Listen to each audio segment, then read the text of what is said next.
Bonjour aux collègues parisiens et merci à tous de vous être connectés pour commencer cette deuxième journée de l'université d'été en format duo d'experts ou d'expertes. Et on a la chance pour commencer cette matinée d'avoir un duo d'expertes pour faire le point sur les problématiques juridiques de l'autoconsommation collective, quelle que soit son échelle. Je vais peut-être, je sais pas si David, tu veux ajouter quelque chose?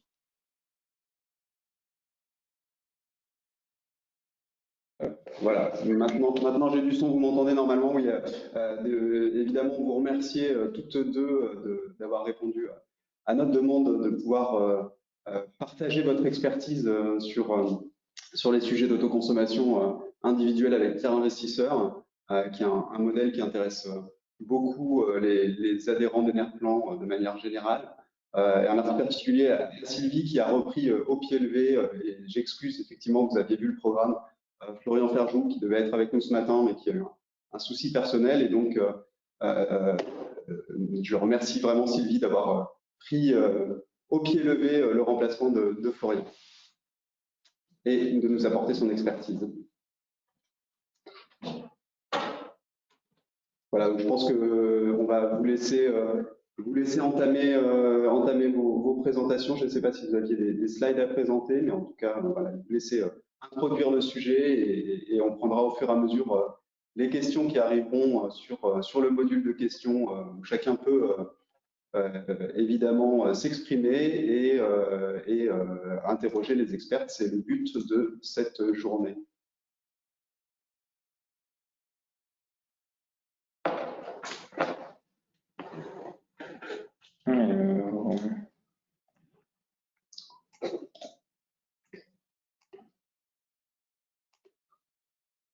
Alors Sylvie, visiblement,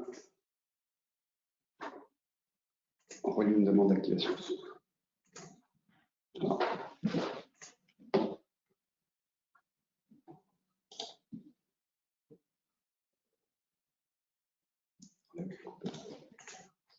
Ah, voilà. Voilà, Justine, on vous entend. Sylvie, normalement, également. Ouais.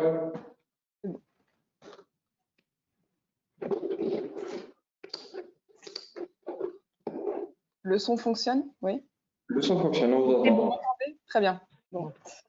Bonjour à tous. Un grand merci à Enerplan de l'invitation et pour l'organisation de cet événement.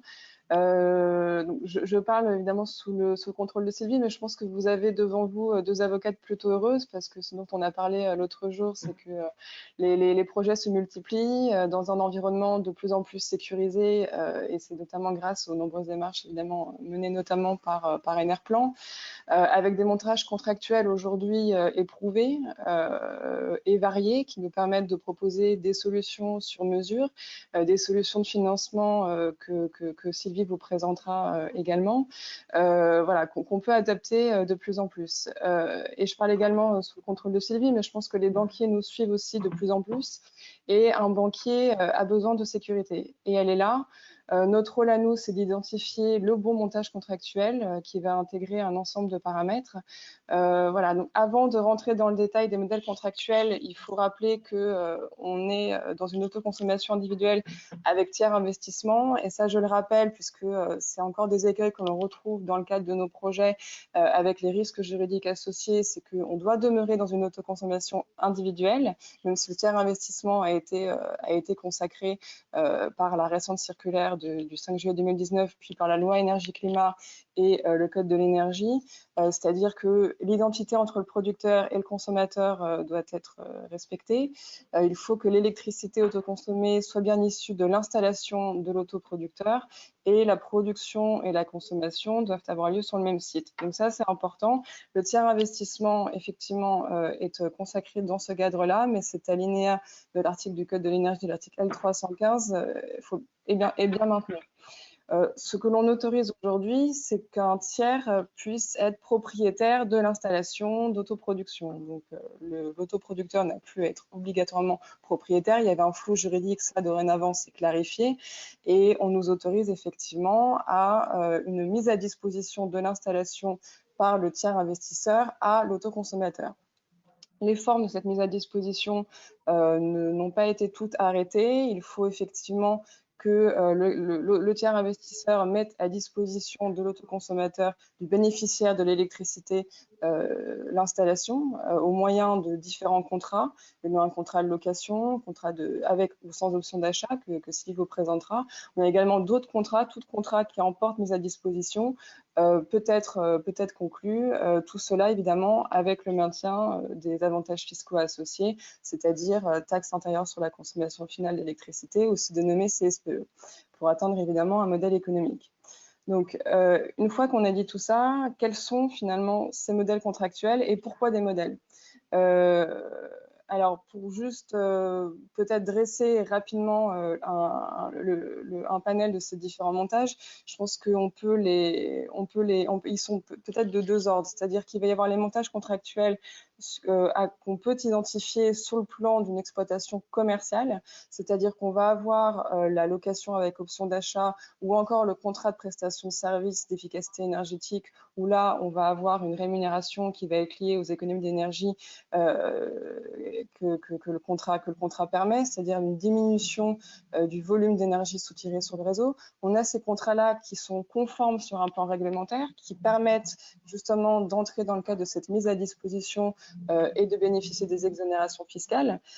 Mais dans certains cas, notamment dans le cas du financement de projet, ça ne suffit pas et il faudra sécuriser le foncier et compléter ces montages ou encore les substituer par des baux assortis de droits réels. Voilà. Donc, ces contrats suffisent à eux-mêmes, mais dans beaucoup de cas, en fait, on se retrouve obligé, entre guillemets, parce que c'est l'exigence de nos financeurs aussi de rendre les projets opposables au tiers dans le temps, c'est des durées longues, de passer notamment des baux amphithéotiques, des baux à construction. Il ne faut pas oublier non plus les contrats auprès de contreparties publiques, où là, on aura des baux amphithéotiques administratifs ou des conventions d'occupation temporaire du domaine public. On a également des montages concessifs qui vont intégrer l'ensemble de la chaîne de valeur du projet, permettant aux tiers investisseurs d'être titulaires d'une concession publique.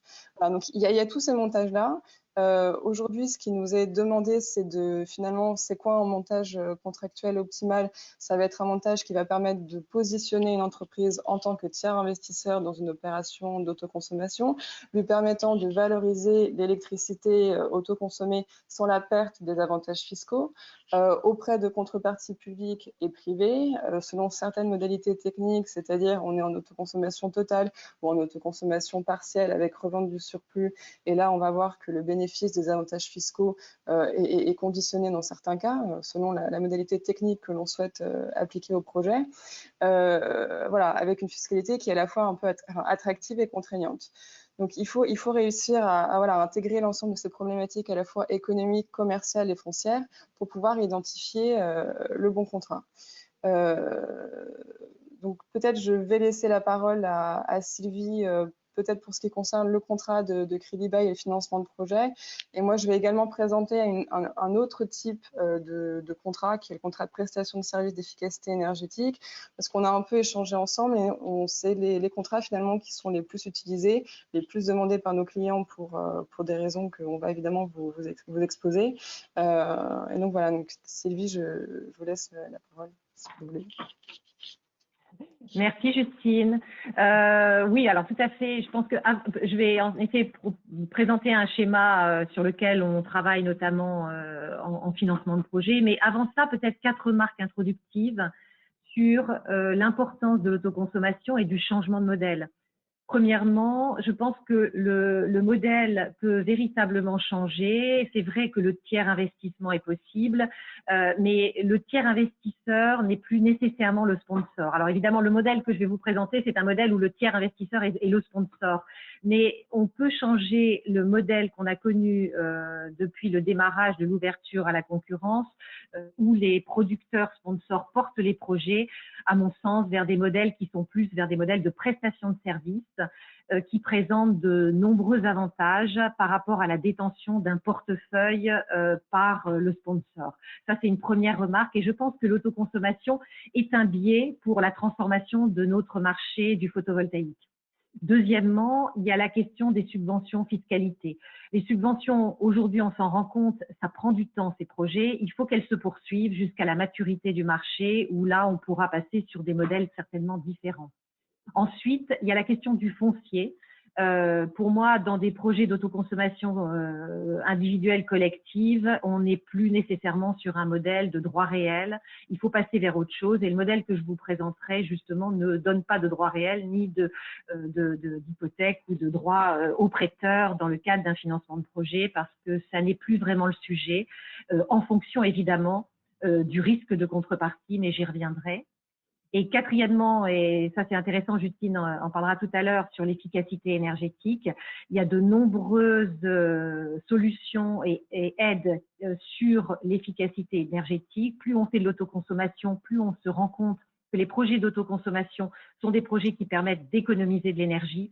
Et donc, il faut se poser les questions de pouvoir bénéficier du régime de C2E et d'autres régimes qui faciliteraient également le financement de ces projets.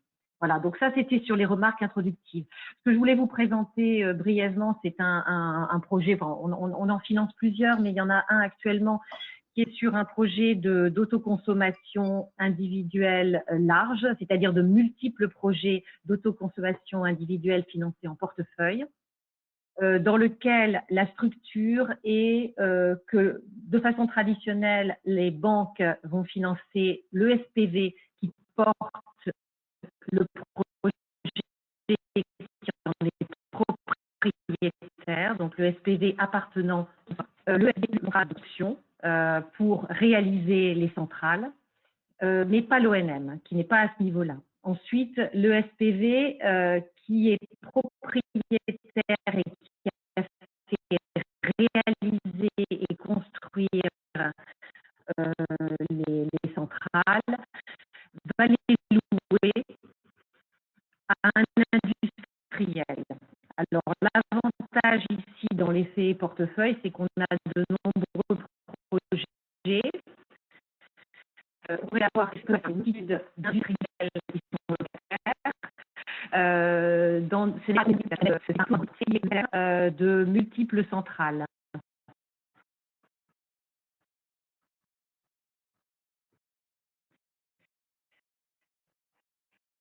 Est-ce que la connexion est bonne? Vous m'entendez bien?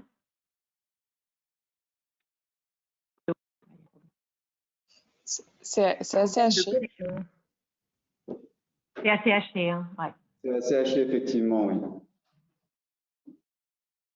Alors, je vais changer un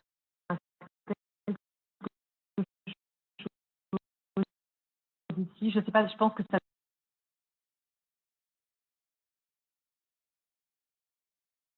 va être de... Alors, allez-y Sylvie, ça a l'air de mieux marcher.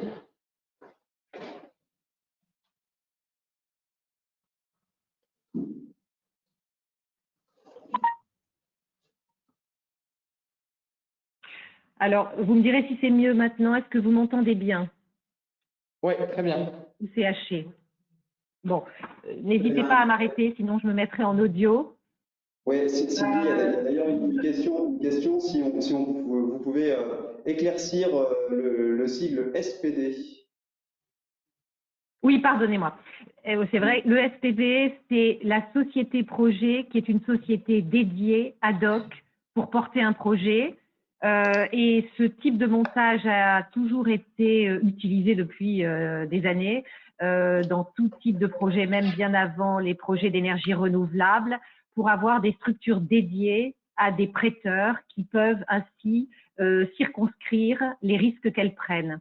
En ayant une société dédiée qui n'a pas de personnel, qui a des comptes et qui n'a quasiment qu'un créancier unique, à part le fisc, mais tout le monde a le fisc comme créancier, dans ce cas-là, ça permet de protéger davantage le risque des créanciers et notamment du créancier quasi unique qui est le prêteur dans le cadre d'un SPV, ce qui veut dire que si quelque chose se passe, la banque est en mesure de prendre seule les décisions par rapport à ce véhicule, à exécuter, à protéger ses droits. Voilà, donc le SPV, c'est un terme anglais, le Special Purpose Vehicle, mais voilà, c'est en fait l'entité ad hoc qui porte le projet. Vous m'entendez toujours bien? Oui, c'était parfait, merci. Ça va? Ok, parfait. Très bien. Donc, dans la structure qu'on a, on a d'un côté la banque qui va financer la société projet. La société projet a fait réaliser par le sponsor qui détient la société projet la construction. L'ensemble va être loué à un industriel, donc toute une série de sites vont être loués au même industriel. Ça va être réalisé sur son site. L'industriel lui-même va conclure directement avec une société du groupe du sponsor, mais par un contrat séparé qui n'a rien à voir avec la SPV, qui n'est pas sur le risque de la société projet, le contrat de maintenance et le contrat d'assistance, ce qui veut dire que finalement le sponsor va aider l'industriel à réaliser l'ensemble des formalités pour être lui-même autoconsommateur. Et une fois que l'industriel aura les centrales et en aura une location et une jouissance paisible, c'est lui-même qui aura la responsabilité, avec l'aide de son assistant qui est l'ONM, dans le cadre d'un contrat d'assistance, de gérer la centrale, de la maintenir et de la rendre en bon état au propriétaire. Ce type de montage a l'avantage de bien séparer deux étapes.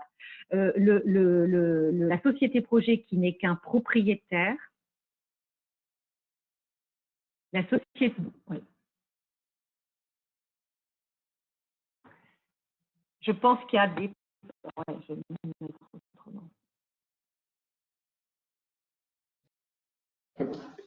Alors, Sylvie, je ne sais pas si vous nous entendez, mais en tout cas, on avait deux... Vous nous entendez? On a perdu le son de notre côté, Sylvie. Et effectivement, il y avait deux petites questions qui ont été posées. La première, est-ce que vous pourriez expliciter ONM? Et la seconde, je vais disparu de notre écran également. Donc, je ne sais pas si vous nous entendez.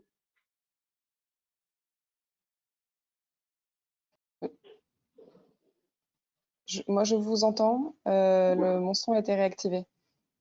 Nous avons perdu Sylvie. En attendant, aussi, Sylvie a dû se déconnecter, non? Non, Sylvie est toujours connectée. Elle a juste coupé la webcam pour l'heure.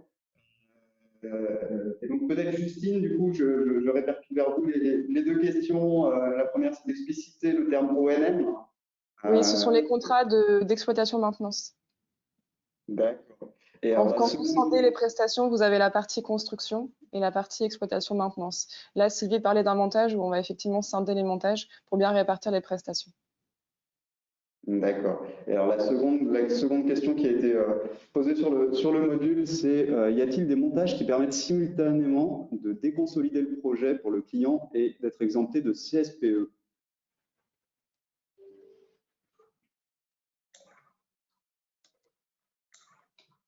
Oui.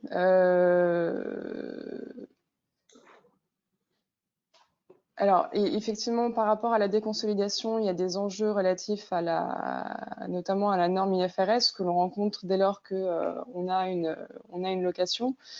Mais je dirais que la déconsolidation et l'exemption de CSPE, TICFE n'est pas véritablement liée. Ce qu'il faut réussir à garantir en fait dans le contrat, c'est bien cette exigence de mise à disposition, de location et non pas de vente d'électricité. Donc il faut bien entendu intégrer les deux quand on conçoit le montage, mais vous pouvez parfaitement lier les deux dans le cadre d'un contrat de location et donc d'application des normes IFRS.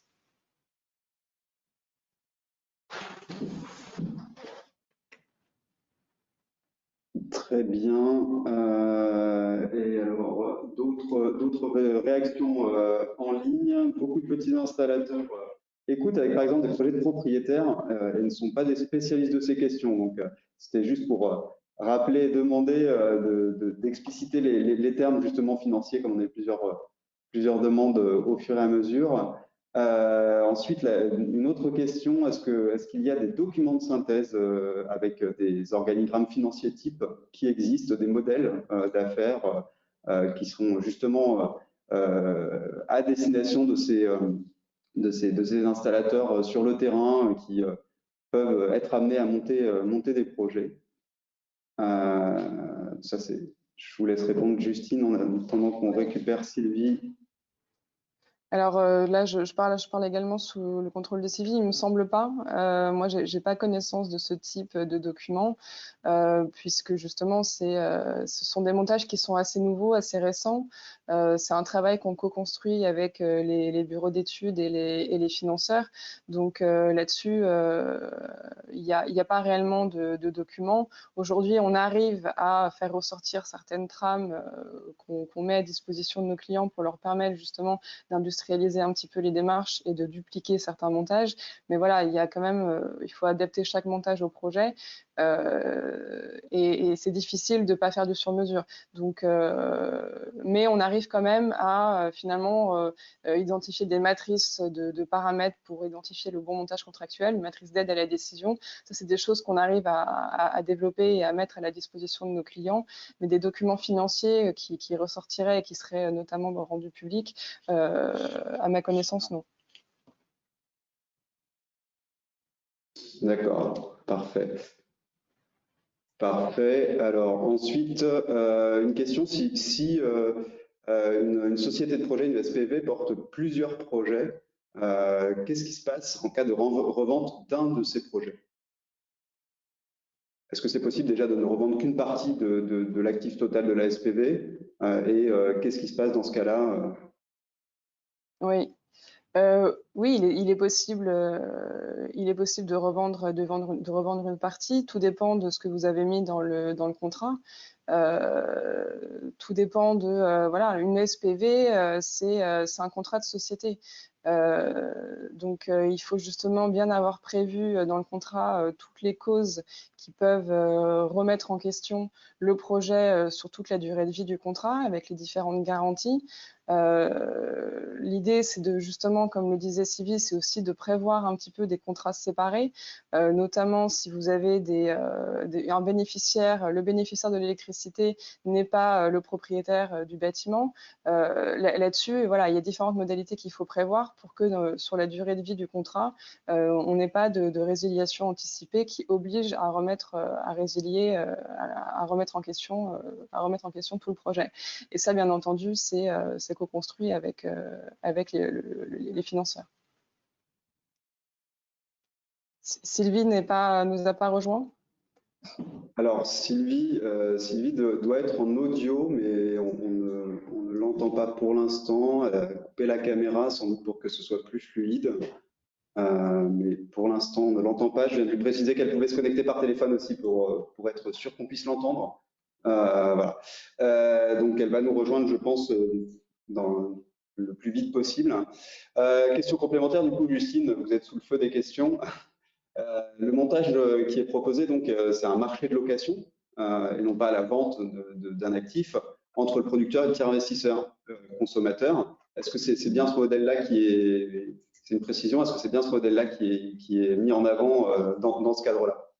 Oui, tout à fait. C'est un système, en fait, donc on parle de contrat de mise à disposition parce qu'on a bien, en fait, une location avec ou sans option d'achat de l'installation par le tiers investisseur auprès du bénéficiaire de l'électricité. Ce bénéficiaire peut être locataire d'un bâtiment, peut être propriétaire, peu importe. L'important, c'est qu'on ait bien cette distinction entre l'autoproducteur, bénéficiaire de l'électricité et donc qui va louer cette centrale réalisée par le tiers investisseur, qui va aussi, dans la plupart des cas, réaliser des prestations d'exploitation et de maintenance. Effectivement, on est bien sur un schéma locatif et on est bien sur un système de loyer qui vont venir traduire la réalisation de l'installation et les prestations de services afférentes nécessaires à l'exploitation de la centrale sur la durée de vie du contrat. Après, ce qu'il faut bien garder à l'esprit, c'est que le tiers investisseur n'est pas autoproducteur et donc elle ne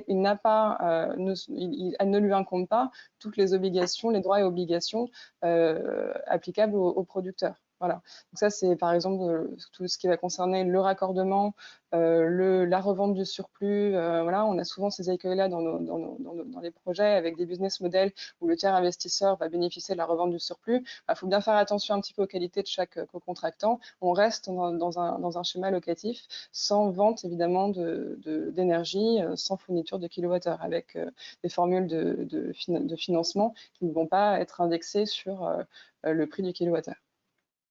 Alors justement, c'est une autre question qui nous est posée. Je pense que normalement Sylvie nous a rejoint par téléphone, donc je ne sais pas si on a dû ouvrir le son pour Sylvie. Elle devrait pouvoir répondre également, intervenir.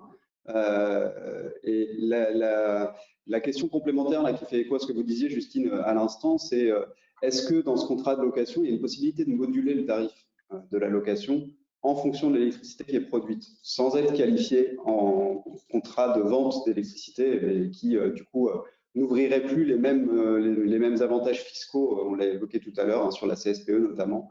Est-ce qu'il y a une possibilité d'avoir un ajustement de cette redevance de location en fonction du productible réel? Alors non, je ne sais pas si Sylvie là veut répondre. Mais non, justement, c'est vraiment c'est encore les écueils que l'on retrouve avec cette consécration du tiers investissement. Il ne doit pas y avoir de vente d'électricité dans les contrats. Si on fait mention d'une vente du kilowattheure, d'une fourniture de kilowattheure qui va permettre de définir le montant des loyers, c'est assimilé à la rétrocession illégale d'électricité pour contournement de la loi fiscale. Donc voilà, c'est pas parce que des installations, des projets en plus l'ont fait qu'il n'y aura pas un rattrapage de l'administration fiscale à N+1, N+2. Donc voilà, ça c'est le premier point. Ensuite, ce que le loyer doit traduire, c'est vraiment la jouissance de l'installation. On ne doit pas vendre directement l'électricité. Alors évidemment, on peut tout faire, on peut vendre directement l'électricité, c'est notamment les contrats de vente directe d'électricité autorisés par le Code de l'énergie, mais vous ne bénéficierez pas des exonérations fiscales de TICFE, CSPE. Dans ce cadre-là. Après, on a d'autres modalités contractuelles. La mise à disposition, encore une fois, la circulaire n'a pas arrêté toutes les formes contractuelles possibles. On peut être sur un schéma de location avec ou sans option d'achat, mais on peut aussi être sur la prestation de service. Dans ce cadre-là, il est possible de faire des systèmes de rémunération qui vont être fondés finalement sur le volume d'économie d'énergie, c'est-à-dire sur la diminution de l'énergie qui aurait été soutirée sur le réseau si le bénéficiaire de l'électricité avait contracté uniquement avec un fournisseur. Donc ça, c'est des systèmes intéressants qui sont avec des rémunérations incitatives qui vont dépendre de la performance de l'installation. On n'est pas ce n'est pas indexé sur le prix du kilowattheure, mais on va prendre une consommation historique, la consommation de base au moment où on conclut le contrat, et on va faire varier cette rémunération par rapport à la performance de l'installation. Et le tiers investisseur, dans ce cadre-là, va pouvoir capter une partie du gain, donc du différentiel du coût de production avant et après la réalisation de l'installation.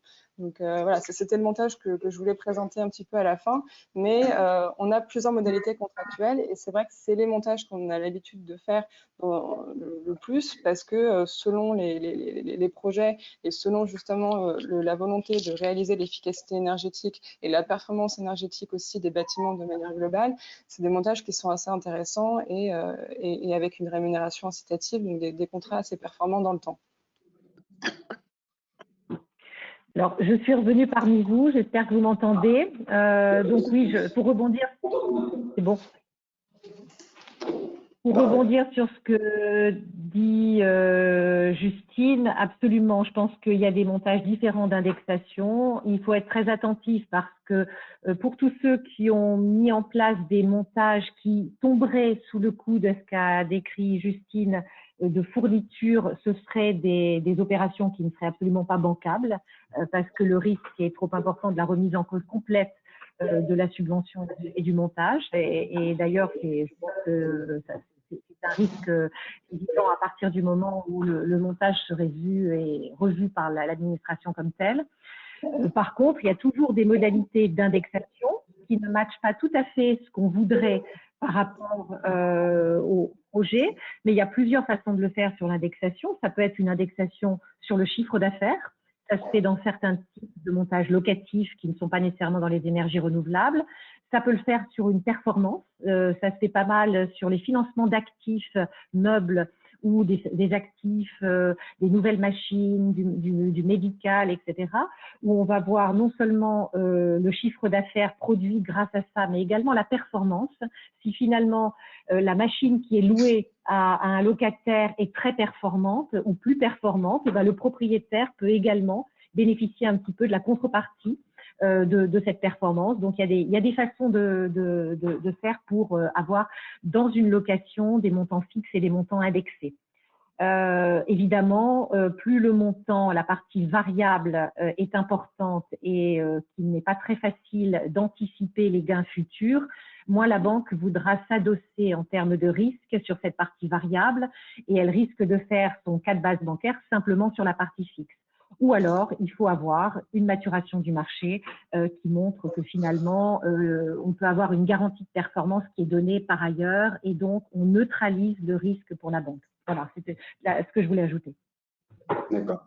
Alors, on a également plusieurs questions pratico-pratiques sur la mise en œuvre et les responsabilités de chacun dans le cadre de ce contrat de tiers investissement, et notamment sur la question de qui porte la demande de raccordement, qui paye le raccordement et quel est le nom qui figure. Est-ce que c'est celui du tiers investisseur, est-ce que c'est celui du client final qui figure sur cette demande de raccordement?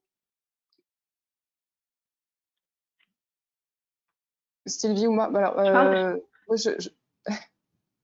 Non, vas-y Justine, je parlerai des risques et de la répartition des risques, mais vas-y sur l'organisation textuelle. Très bien. Donc effectivement, ça c'est un des écueils aussi que l'on rencontre beaucoup. C'est bien l'autoproducteur, l'autoconsommateur qui est titulaire du contrat de raccordement. C'est son nom qui doit figurer sur les différents documents administratifs. Par contre, rien n'empêche évidemment le tiers investisseur d'accomplir l'ensemble de ses formalités pour son compte et de suivre évidemment la démarche dans le temps sur toute la durée de vie du contrat. Donc voilà.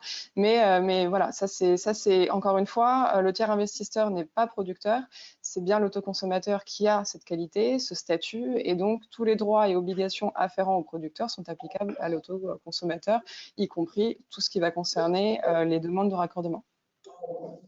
D'accord. Et alors, donc, du coup, dans le prolongement, une demande aussi adressée à votre expertise juridique qui concerne plutôt du coup le droit administratif.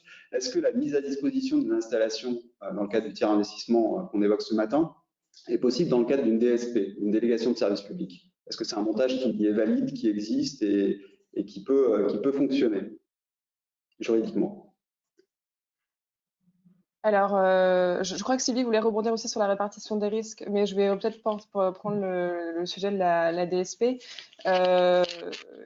Oui, vous pouvez faire effectivement, on a de plus en plus d'ailleurs des montages concessifs où le tiers investisseur est titulaire d'une concession de travaux ou d'une concession de service.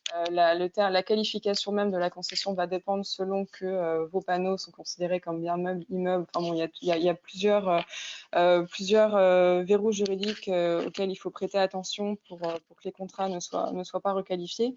Mais voilà, ce qui est intéressant, c'est que le système concessif est lui-même un système de tiers investissement dans les contrats de la commande publique et que donc un tiers investisseur peut parfaitement se voir conférer l'ensemble des prestations résultant de ce contrat de concession, c'est-à-dire la réalisation, l'exploitation de la centrale photovoltaïque. On a donc des systèmes de redevances un peu particulières. C'est pas la collectivité, par exemple, qui va payer le tiers investisseur, parce que là, on sera en marché public. Mais on a un système de redevance, en fait, qu'il faut construire de manière conforme sur un plan réglementaire. Ça, je attire votre attention encore une fois, parce que, comme on l'a dit tout à l'heure, il ne faut pas que ce soit indexé sur les résultats de l'exploitation et donc sur la revente de l'électricité, parce qu'on en revient à l'écueil initial, qui est que ça peut être assimilé en contrat de vente d'électricité.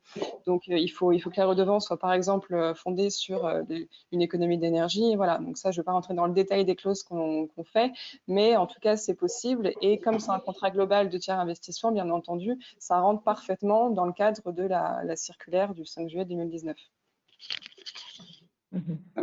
Merci Justine. Alors peut-être du coup pour Sylvie sur la question de la répartition des risques, on a beaucoup de questions sur la relation contractuelle entre le consommateur et le tiers investisseur. On a une question tout à l'heure qui était quelle est la durée du contrat?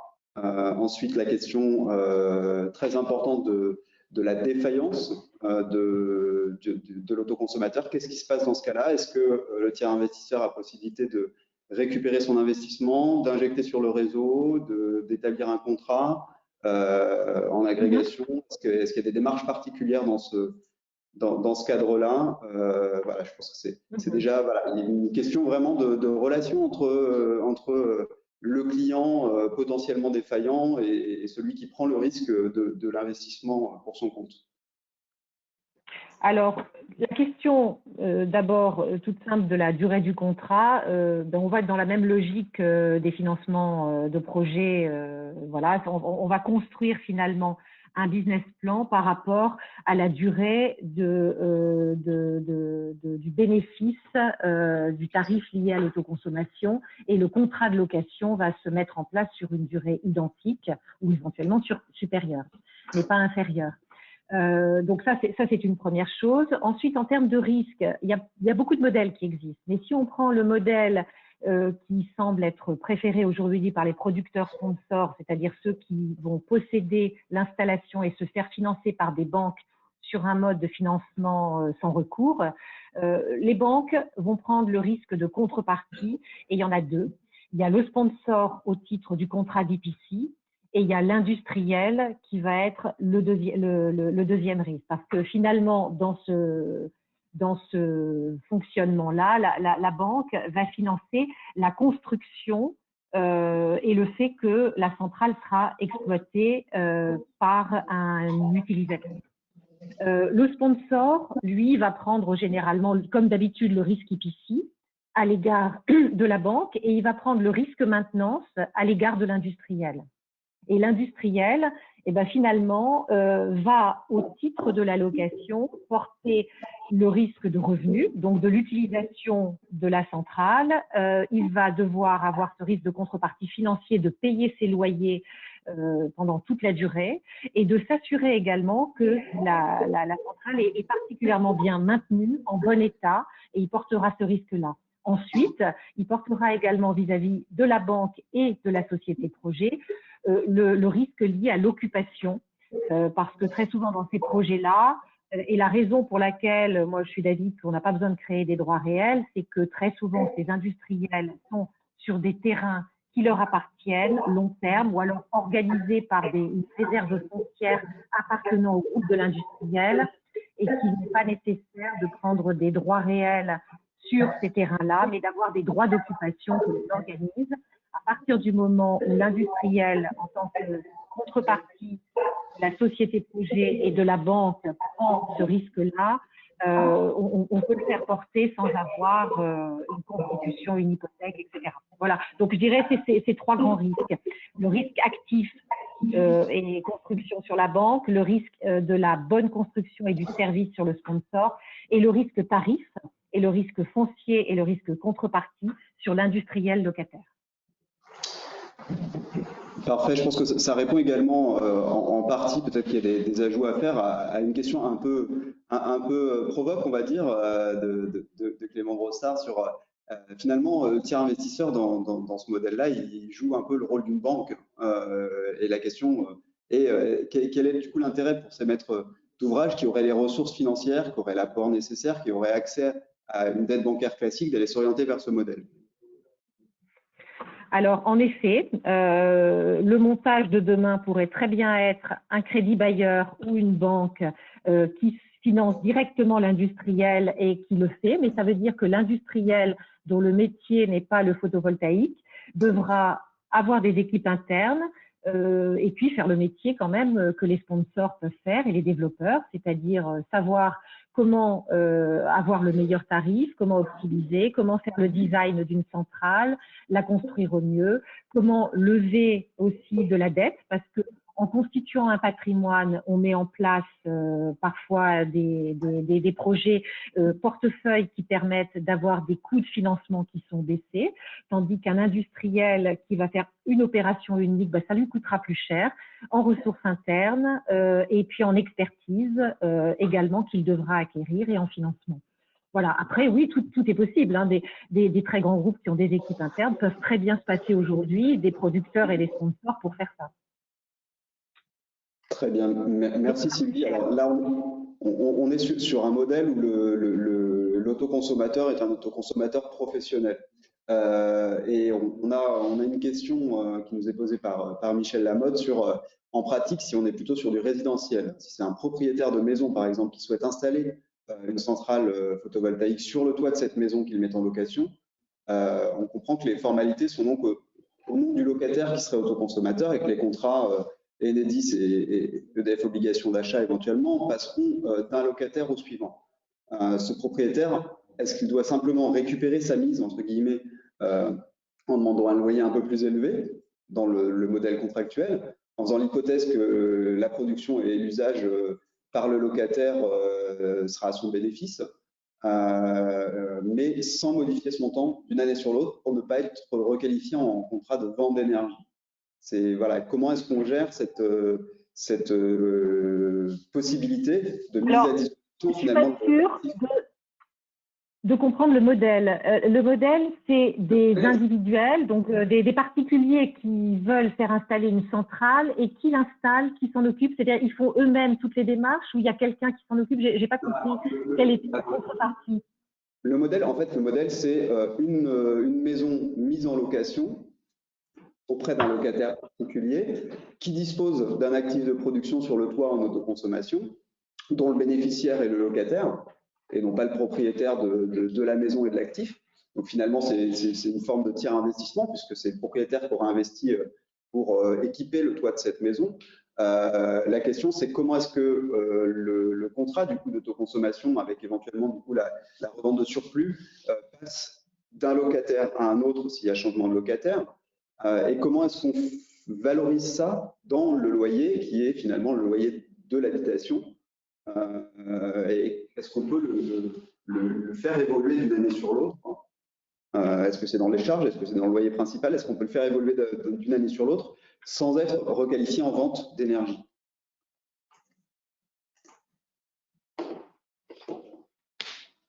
Alors peut-être Justine sur la vente, sur la requalification, parce qu'il y a plusieurs modèles. Il y a sur les modèles, il peut y avoir le propriétaire qui peut très bien être l'autoconsommateur et qui, dans le cadre global de sa location à son locataire, apporte à la fois le logement et l'énergie qui permet finalement la consommation. Là, c'est pas ce que vous regardez, c'est plutôt le propriétaire, le locataire qui est l'autoconsommateur et qui va donner une location, qui va prendre en location et s'occuper de la. D'accord. Donc le propriétaire va investir, mais là c'est une question purement réglementaire, je suppose.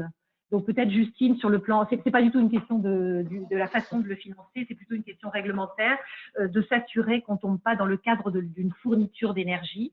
Mais moi, il me semble que la logique est exactement la même que celle qu'on a décrite jusqu'à maintenant, c'est-à-dire le locataire paye son loyer, le propriétaire ne peut pas être fournisseur d'électricité et le locataire s'occupe de son installation et paye son loyer. Je ne suis pas sûre de bien comprendre si la question est celle-là ou si la question est une question de risque par rapport à la substitution de locataire et donc par rapport à l'investissement du propriétaire, qui est une autre question. Et peut-être, Justine, sur la question réglementaire, tu as quelque chose à dire? Alors, je suis pas sûre non plus d'avoir complètement compris le montage. Effectivement, dans les loyers que le locataire devra verser, on doit rester dans le même montage de cette location de l'installation et on ne pourra pas effectivement avoir de fourniture d'énergie. Si on veut sécuriser le montage sur plusieurs années, et j'ai cru comprendre qu'il pouvait y avoir effectivement des changements de locataire. Le locataire et le bénéficiaire de l'électricité, on peut à ce moment-là, et on a un propriétaire du bâtiment qui peut-être qui lui va contracter, si c'est bien ça le montage, mais voilà, il faudrait presque le mettre, le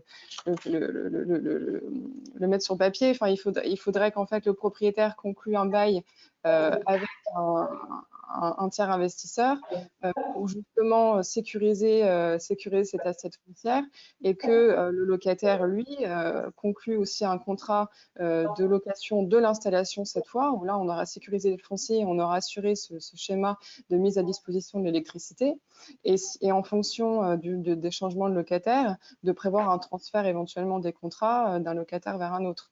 Voilà. Après, si la relation si le propriétaire est lui-même tiers investisseur, bon, bah, on revient sur le montage initial qu'on avait exposé, et à ce moment-là, pareil, on va assurer dans le temps que le contrat de mise à disposition puisse être régulièrement, qu'il puisse avoir une substitution de co-contractant en fonction des qualités de chaque locataire.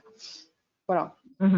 Alors peut-être une autre chose, en effet, si le propriétaire a investi pour avoir une centrale et les locataires changent, il prendra lui-même le risque d'investissement de sa centrale en se disant que finalement il aura des locataires et sur la durée il arrivera à optimiser cette installation. Maintenant, dans les montages B2C qui existent sur la place et que nous on a aussi mis en place, ce sont des opérations dans lesquelles on parle en volume. C'est-à-dire, il y a une volumétrie, on installe des centrales partout et on a un risque de défaillance des locataires de X qui est calculé. Et là, il y a des polices d'assurance qui existent sur les investisseurs qui investissent dans ces projets en disant, en gros, on sait qu'il y aura 50% des locataires qui ne bougeront pas sur une durée de X, etc. Et donc là, on est plutôt en termes de produits d'assurance qui vient garantir la défaillance éventuelle. Voilà, donc il y a des schémas qui existent en individuel et en plus collectif et en plus large. Alors, on arrive au terme du webinaire, le format est effectivement un peu court, donc j'ai bien noté qu'il y a une demande et on essaiera d'y répondre plus précisément sur un autre temps sur la question du contrat de performance énergétique et de comment on peut insérer éventuellement ce modèle de contrat de performance énergétique avec du tiers investissement. Donc ça, c'est une question sur laquelle je ne vais pas la lancer maintenant parce qu'on a d'autres intervenants juste après. Une ultime petite question avant de vous remercier. On a des questions sur le fait que est-ce que les tiers investisseurs peuvent être multiples au sein de la société de projet, du type investissement citoyen, et avoir, par exemple, sur un bâtiment communal, une consommation qui soit faite par la commune qui met à disposition la toiture de l'installation. Et à l'inverse, est-ce que un tiers investisseur peut alimenter plusieurs clients autoconsommateurs dans le cadre d'une autoconsommation collective? Alors oui, je ne sais pas Sylvie si… Alors, aux deux questions posées, la réponse est bien entendu oui, c'est possible. Vous pouvez parfaitement avoir une SPV de tiers investissement qui vont intégrer de multiples actionnaires dont le statut peut varier. Il peut y avoir des tiers investisseurs avec un actionnariat public, un actionnariat privé, avec un investissement citoyen aussi. Tout ça, c'est du contrat de société, donc il n'y a pas de difficulté. Et le tiers investissement en autoconsommation collective est également possible. Alors, il n'est pas consacré de manière très claire dans les textes, mais voilà, ça demeure possible. Quand il y a un acteur public, il faut bien faire attention aux conditions de structuration et d'actionnariat, parce qu'on va avoir des formes juridiques qui nous sont imposées, mais on fait de plus en plus aussi de SAS avec des investisseurs publics, où là, c'est des montages assez intéressants. Ce ne sont pas nécessairement des pouvoirs adjudicateurs soumis aux procédures de mise en concurrence, mais voilà, tout ça est possible. Il faut bien faire attention aux règles applicables à chacun des acteurs. Je ne sais pas si Sylvie, vous voulez compléter sur… Non, pas particulièrement. Enfin, moi, j'estime aussi que le tiers investissement, même si c'est pas consacré explicitement pour nous, c'est assez clair que c'est possible dans les deux cas de figure, individuel et collectif. Très bien. Eh bien, écoutez, je vous remercie beaucoup toutes deux pour vos contributions, votre expertise et vos réponses aux multiples questions. Il y en a encore beaucoup qui n'ont pas trouvé de réponse ce matin. C'est malheureusement le lot de ce type de webinaire, on est contraint par le temps. Donc, on va juste marquer une toute petite pause. Je vous remercie grandement et on passe dans quelques instants au montage d'une opération d'autoconsommation collective et les premiers retours d'expérience avec Alexandre Abaille de Texol et Rémi Bastien d'Enogrid. Merci, bonne journée à tous. Merci.